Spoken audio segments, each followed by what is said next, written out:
Hi guys, welcome to the channel. In today's video, I'm going to show you how you can activate Cottagecore theme on Facebook Messenger.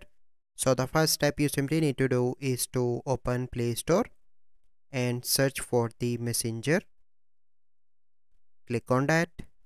Then you need to update your Messenger application first by clicking on this update. Once you've done that, you simply need to go back and you need to open Messenger application, and then you simply need to select any random conversation and click on this icon on the top right.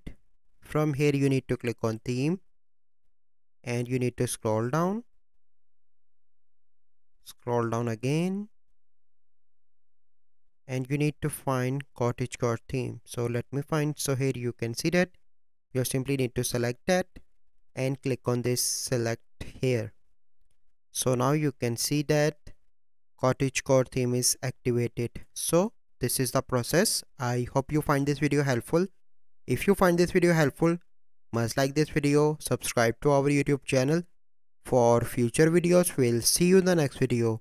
Thank you. Have a good day.